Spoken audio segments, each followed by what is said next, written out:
Once again, it's your boy Tommy D, the nonprofit sector connector.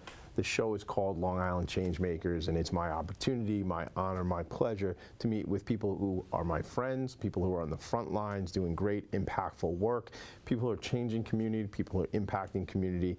And without further ado, my friend Rich Salgado. Big Daddy, what's up, baby? How are you? How you doing? Good to see you, man. I love seeing you. Thanks for, MJ Padone introduced us, and this is going back to Philanthropy in Focus, my show that I do every week where I interview people doing work in the nonprofit sector.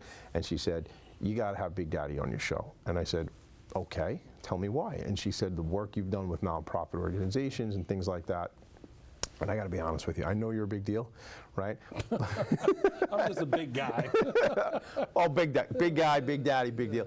But I know like people who I talk to now, since we become friends, I'll say, I know certain people, like if they're connected to sports or something like that, I'll say, oh, you got to know Big Daddy. Of course, I know Big Daddy and I didn't know you like that. And the last couple of years, I guess a year and a half, 2 years, gotten to know you and see some of the work you're doing. And had an opportunity to be out at your golf outing with my sons. You had seen what I was doing with my dad owns the Rouse Ices.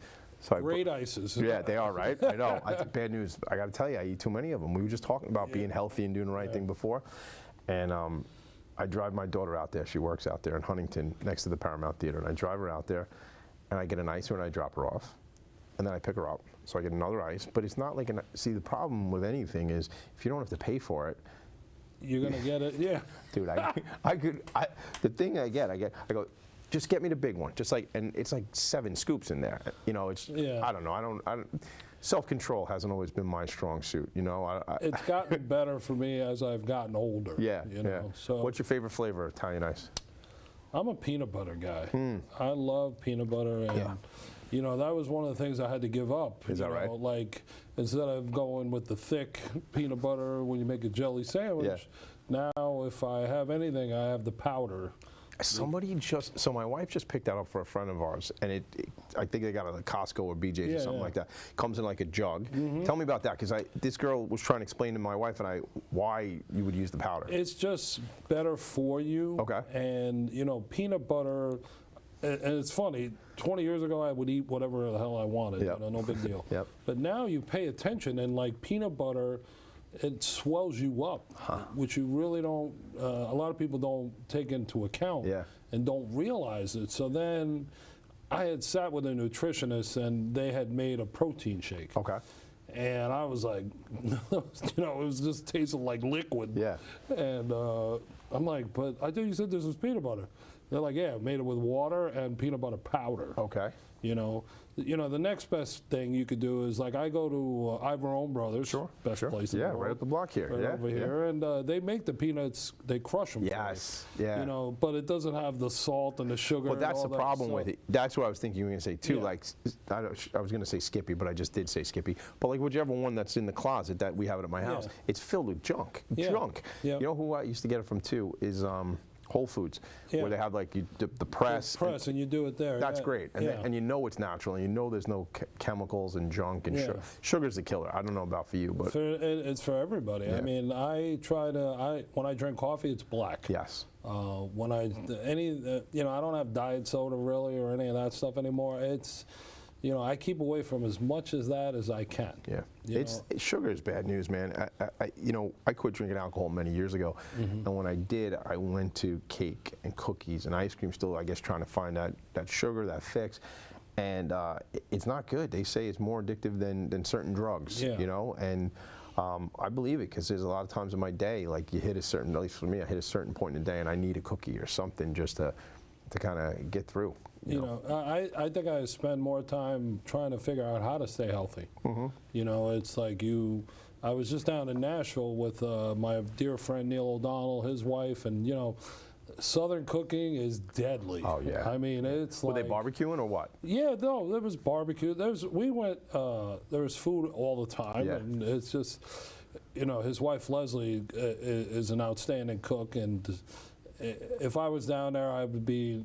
I don't even know. I'd be rolling out of the door, not walking. But she does a really good job in like trying to keep it healthy for everybody. Yeah. So, for instance, believe it or not, for breakfast, one morning I had Greek yogurt with some granola little honey, and blueberries. He's like, you gotta have blueberries. So blueberries are great, antioxidants. Yeah, sure. so Shout out Leslie. Good job. Yeah, exactly. Leslie, she knows I love her, and she, her husband Neil always laughs. I go, Leslie spoils me, and he goes, yeah, she does. Yeah, he probably had to run out to the store to get the blueberries for you. Neil, come on, Big Daddy's coming over. Exactly. So, but no, it's funny how you pay attention to things, And me, I get invited to so many different places. Like you said, you go to places that everything's free. Yeah. It's control. You make a different decision, right? Like if I got to go, even a couple weeks ago, I was at the Islanders game, and I had won tickets for the Dime Club, right? Dime Club, everything's free. Yeah. Not alcoholic drinks, but like everything else is free. Carving station, fried chicken, ice cream. I watched one of my son. He hit like the Mr. Softy place 3 times. Let me tell you something, right? But he's not doing it 3 times if I got to go into my wallet, right? That's the killer. So I know when my old man's at the Rouse, that's how it all started. When I go to Rouse, I go, oh, what you got there? Like that's like peanut butter syrup or something. I can squeeze the jar and I can put as much as I want. Like we were chatting earlier, like my very dear friends, the Morrow family, Joe, Augie, Dominic, they own Carnally Bakery. Yeah, I love. Listen, their cannoli cream, unbelievable, man. So I fight when I try not to even go in the bakery. They have Morrow Cafe, which is next door. You got to get a cup of coffee, sit down. Yeah, sit down and coffee or lunch. Why do we go to diners when we hang out? I want to go there with you. Well, are you trying to say we got to stay out of there as part of the problem? No. We can go to Morrow Cafe. All right, it's just they're redoing it. It's under renovations right now. But you're saying you got to stay out of there. I mean, for the sugar part. And it's kind of not even that. The bread. You walk in, you smell the bread. They have a meat bread there that's to die for. Really? Every time anyone that I've given that to, they're like, oh my God. Have you ever, there's one up by me. So I'm up on the North Shore over here in St. Rocco's. Have you ever been there? I've been to the Feast. I used to go to the Feast when I was a kid. Yeah, so there's a bakery there, St. Rocco's. And it's one of those places I get a kick out of. I grew up as a bartender, right? Yeah. A lot of cash around. This place only accepts cash. You gotta go, and there's an ATM in there. Forget it. The line wraps around. I was there for what did we just have, Thanksgiving? Yeah. So I'm on the line. I get there 6 o'clock in the morning. There's a line to get in. It's same thing though. Good place, good food. Good food. Good bread. They even put up tents when the weather's bad. Sure. Because they don't want their customers to get wet while they're waiting in line. I mean, it's outstanding. And these are guys like for many years, Cardinal? Yeah. I actually met them. They did my wedding cake when I was married. Yeah, and we've just become dear friends. I do business with them, and they are my extended family. So what is it like? Are they second generation? How far along are they? Oh, they're second generation. Yeah. They've been there. His father started the business, and nothing has changed. They've made upgrades like everybody else does, and they just produce a great product. I love that. Something else slipped out while you were talking there. You mentioned Umberto. I feel like I'm inclined. So my father-in-law, who is now 81 years old, he used to go to Umberto's when it was just a window where you get a slice of pizza. And I want to go to that story about the Giants and stuff too, because kind of set what you're doing in the world. But about 6 months, a year ago, there's one up in Glen Cove on Umberto's from New Hyde Park, right? This is like the grandson, one of the grandsons, right? Yeah. And it's the coolest thing. He's growing tomato plants outside, tomatoes like vining around the building. It's really cool. My father-in-law's in there with us having dinner one night, and he catches the eye of it's Umberto's brother, or I forget the connection, one of the originals, and they had this kind of dialogue that he used to go to the window and get a slice of pizza, because they live in Floral Park. They're in the village of Floral Park, and for many years he would sit there on a stool having a slice of pizza with Umberto. My father-in-law would. I am very familiar with that whole scenario because you're from I was there. Park, right? I grew up there. How old are you though? I started going there when I was 9. That's right. Okay, it's a long time. Yeah, and you know, it was funny. I wasn't tall enough to reach the counter. Is that right? And one of the guys there, Umberto's workers, used to pick on me all the time. And Umberto would say, he goes, that kid's going to grow up one day. He's going to come here and beat you up. So all of a sudden, I come back. I'm in college, and I hadn't seen this guy. And I walk in, and he was. And you had grown. And I was grown, 6'4", 280 at the time. And he was like, I can reach the counter now, kid. I still speak. You know, I spoke to Umberto yesterday. That's actually, great. So. That's so good, man. I don't care where somebody's from. No better Sicilian slice anywhere. I tell you, I don't know. Unreal. I don't know. You know what? I gave up on the comparison. Yeah. Well, in my life, 46, 47 years of eating pizza. I mean, that is it. Top notch. Unbelievable. And I was, you know. But that's generations, that's tradition. That's you know, you mentioned college, you were away at school. Let's talk about that because I know you as Big Daddy, you know, you didn't have that nickname until you got to Maryland. I got it when I was in Maryland. Yeah. And it stuck. And it is like universal now. Yeah. It's kind of funny. It's a brand, man. It's branding. It's a brand. I mean, it's like, I don't have it. Oh, yes, I do. What, do you get the stitching in the suit? Yeah, it says Big Daddy. So. Oh, I got to get suits to say Tommy D. Yeah, I got to work on that. I have good fortune of having a high-end tailor and custom clother. So the first suit that I got, they put Big Daddy in it. I was like, oh my God. I go, people are going to think I'm narcissistic and, you know, this and that. And I just said, look, I'm blessed and okay. You know what? Branding is so important because, and you know, not to be flashy or anything like that, although that's some people are like that, but it's because it's recognition and people know who you are. You know, I've been Tommy D since I'm a little kid, since I'm like 2 years old, you know, and that's just who I introduce myself. That's why it's become a brand for sure. I want to talk a little bit about business. I want to talk, because although we know each other, we're friends, I always say, you know, how can I help, Big Daddy? Like, what are you looking for? That sort of stuff. Yeah. So we started talking about it before we started recording today, but it's an insurance agency, Coastal Advisors LLC, insurance. Obviously, well, maybe it's not obvious to people who don't know you, but I know you're very involved in sports and have connections and do a lot of work with the sports leagues, NFL, but also the NHL as well, I remember, right? Yeah. So tell us a little bit about the business. Well, it's something that someone asked me to get into 30 years ago, and they moved on, and I stayed in it. Okay. And you know, like anything else, you have your ups and downs. You hit the bumps. All of a sudden you think you made it to heaven, but you're not there yet, and you know, you run into the friend that is running the show down below. And then you have to figure out a way to maneuver from that. Get away from that. Get away from that. Yeah, it gets hot down there. Yeah, it gets hot down there, and it's not pleasant. And I think what I've been, I don't know if the word lucky or fortunate, is that our business, like just like yours and mine, it's all relationship based.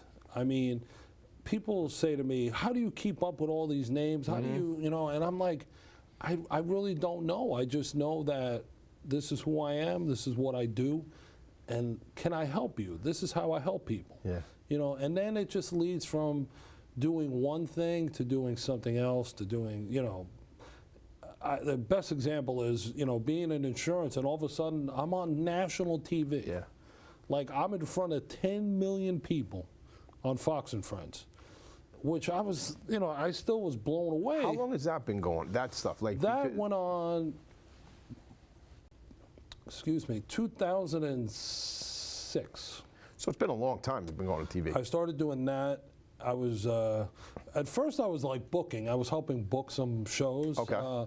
There used to be a show, it was at the Waldorf Astoria, and it was called The Happy Hour Show. Okay.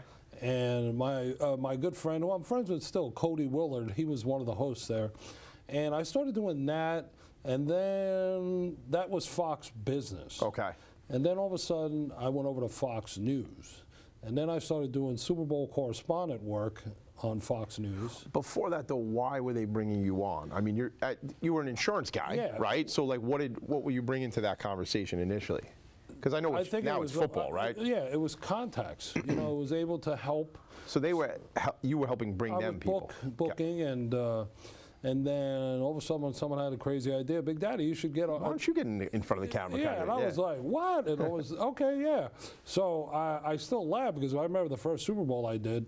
You know, guys are like, Big Daddy, what are you doing with a mic? You know, like, and these are guys that you see on TV all the time. Right. So bless his soul, Tony Saragusa, he was a friend of mine. You know, he passed away, but he was the guy who goes, now all we need to do is, Big Daddy, we just have to dress you up a little bit. You know, you gotta play the role, and I'll never forget. And it was, if you go on YouTube, there's some of those hits are on there. Like old school stuff. Old school stuff that. Were you comfortable doing it right away, or what? Yeah, there's two guys that I owe a lot to, AJ Hall and Sean Groman, who used to be at Fox. AJ's still there. Those guys were bringing me along as we went. Yeah. You know, so there's some funny stories that I can't get into, but, you know, with the whole process and whatnot. But they really, really held my hand, you know, and then it was just like, okay, so if you make a mistake, you know, you make a mistake because it's not taped, it's live. So you just go with it. It's what it is, man, yeah. And then Brian Kilmeade, who I used to say was my TV mentor, he and I worked together on all those segments. And I'm still in touch with him, and you know, I've been fortunate to be friends with him, you know, the whole Fox and Friends group, and Sean Hannity is one of my closest friends, and a guy I look up to, and I kind of bounce stuff off him, and so again, that's nothing that I ever thought in my life I would have been doing, and then that's led to a lot of opportunities. You know, I'm on other networks now, and you know, the Today Show just did this huge feature on me that aired twice. It was so good, it aired on Christmas Day as well. So that stuff, like, that wasn't a strategy to say, hey, I want to help this will help build my insurance practice or nothing like that, right? Just things happen. They do stories on people or things that NFL fans may not know about. Okay. So everyone knows now, you know, and everybody knows about Umberto's because they gave Umberto's a huge plug. In your piece? In the NBC piece, yeah. And it was, you know, that was a blessing. That was a great Christmas gift. Yeah, that's awesome. I got to watch that. When I see you sometimes, you post on social media, I see you on the sidelines and stuff like that. You know, you're hugging these guys. I see you in the tunnel. I see you with like Coach Reed. I remember seeing something a couple months ago, and Andy Reid, you were in the tunnel. I think one of you was on the cart or something. He was on the golf cart. He came over. He didn't know I was there. Okay. And we were in L.A. I was out in L.A. and he saw me. He gave me a hug, and you know. And it's I've been friends with them with Andy and his wife for years. That's unbelievable. You know, but that's all. See, when I was hearing you talk earlier, that's authenticity, right? That's relationships. You're friends with these people. People ask you, how do you remember names? They're my friends. Don't you remember your friends' names? They just happen to be, this is their profession, right? Yeah, it's, you know, you talk about Steve Spagnuolo, him and his wife Maria, I love to death, and you know, she and I just spoke recently, so I'm going to go out there for the first playoff game. Are you? I hung out with them at your golf outing a couple of years ago, same year with the Italian Ices. Wow, that took us on a whole journey just now with the Ices, right? Yeah. But that, I was hanging out, I met Steve, my sons met him, what a nice man. And then I come back, I change from Italian Ice clothes into like a linen suit, and I come into the dinner, and I'm hanging out with him and his wife for like an hour and a half. And it was like hanging out with you and me. Because again, they're just people. They're great people, and you know, he's a Hall of Fame coach. Yeah. I mean, for a guy he's got 5 rings, and you know, defensive coordinator. Not too many guys out there have that, and you know, if he gets one this year, I mean, it's like the icing's on the cake. I mean, you can't question him. I'll tell you something, man. Listen, I grew up here on Long Island, right? I've always loved NFL football. If I had to say, we were more Giants fans than Jet fans in my house, you know. And when it comes to baseball, my kids kind of knew they were going to be Met fans. That was the way it was going to go. Although my son did try to. My mother-in-law was giving me a hard time. She thought she was going to be. She's a Yankee fan. She was trying to get one of my kids, my older son. That's a whole nother story. But when it comes down to it, I feel like with football, you watch all the games. Different than, you know, other sports. Like, I don't watch other baseball games. You watch your team. But Mahomes and that team, man, I go around saying we're Chiefs fans though, because Well, I can't be a Giant. You know, like I was never that loyal and committed to local teams. I used to like when they played at different times, so I could watch the Jets game and the Giants game when you wanted to watch them. Yeah. But this kid Mahomes and that team, I mean, that's a dynasty. You know. That is a system. Yeah. That's what I call it. A system. I like that. Because they don't miss a beat. Yeah. You know, the best example is, and not to get too football technical, is how they lost their left tackles, 2 of them, and they took their Pro Bowl guard and put him out at left tackle. They don't miss a beat. That's it. Keep it moving. You know, they get guys hurt like everybody else, and they plug the spot, and they keep winning. So that's why I call it system. It's a system. You know, it's like. It's inbred, where the culture is just winning. We win. That's what we do here. That's it. Yeah, I mean, they just won the Super Bowl last year, right? Yeah. The Chiefs. So they're going for 3 this year, right? 3 in a row. And like I remember people saying they're not that good. Like they were like the not that good team that just keeps barreling through. Like I don't. Their record, are they 14-1 now? 15. Yeah, 14-1. 14-1. So like. You don't want to say nothing's guaranteed, but in their minds, that's where we go. We go up there. There's a game. There's a actually they're 15-1. They're 15. Yeah, I think it's 17 games. Yeah. So like it's about vision, right? Like they see themselves up there. They don't see any second place. They don't see losing that game. They're in the Super Bowl. They win. That's but it's a system. How have you seen, like, even when you talk about your relationships and your business from a system? Do you take a lot from football and implement it into your business or your strategy in life? I do, because I think it's discipline. A lot of people, and some people that watch this that know me personally very well are going to laugh when I say what I'm about to say, but I just don't, I can't, when people use excuses, that drives me bananas. Because look, I may not be able to run 10 miles right now, but I'll walk the 10 miles to get there. Right, I'm going to finish it. And Yeah, I'm not going to make an excuse for not doing it. Yeah.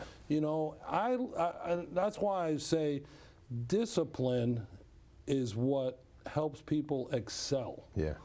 Because if you're disciplined enough to want to be the best that you could be in your personal life and in your business life, you'll do it. You'll do it. 100%. You might have to get up earlier. Yeah. You might have to go to bed later because you're working on it. There's a guy, David Goggins. I don't know if you're familiar with Goggins, but he's one of these guys. He was I might mess this up, but he was a Marine, but very one of those elite groups. Like I don't know if he was an Army Ranger or a Marine or he's like elite groups and does like unbelievable stuff and has this attitude like he says, I'm not the smartest. A lot of things come difficult to me, and I just work harder. And I might have to read something 20 times at somebody, but I just do it. Just do it and do it. He's like one of these ultra marathoners, runs through the night. But it's the same thing. Like your excuses. What are we talking about? Like, and it's discipline.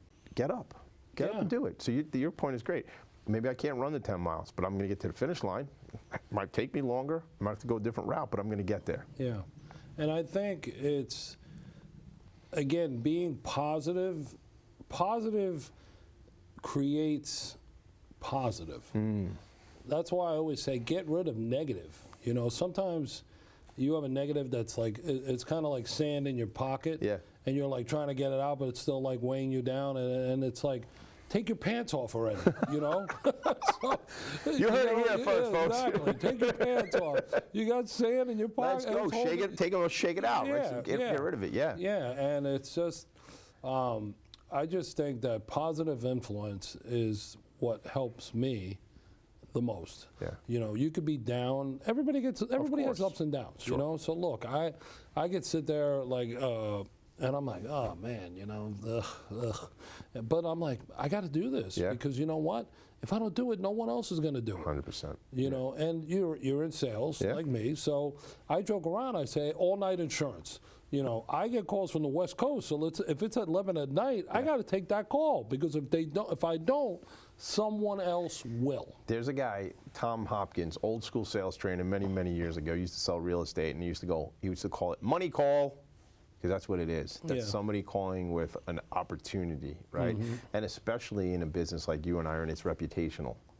And especially even what you're doing, because you are working with the elites, right? You're working with very high level people, and once you're into that network, whether it be sports professionals, business professionals, people talk in a good way and people talk in a negative way. So we got to make sure we're always at that high level. At the height, you got to be on top of your game, and it's funny. I'm in Nashville and I run into somebody, and small world.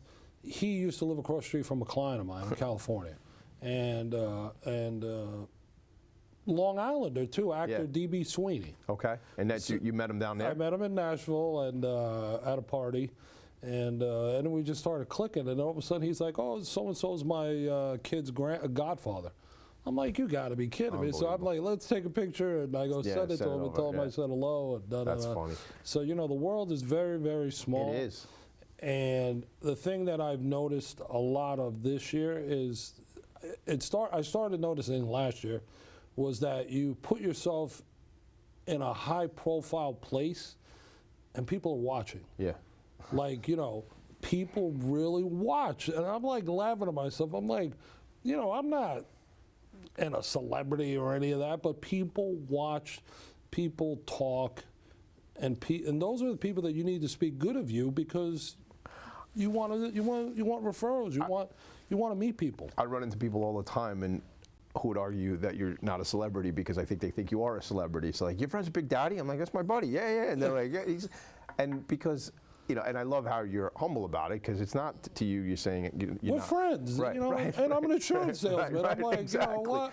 I'm nothing more. Yeah, it is funny, because I realize it in the stuff I'm doing, the content I'm putting out there, the shows I do, where I'll be at an event and meet people I don't know, and they're like, "Oh my God, you do that show, Philanthropy in Focus," and like, it's funny because I go, "Oh, people are actually paying attention." Of course they are, because thousands of people download this stuff and watch what we're doing, but with that comes the responsibility, right? The responsibility to add value, the responsibility to stay connected to people. I think that's critically important.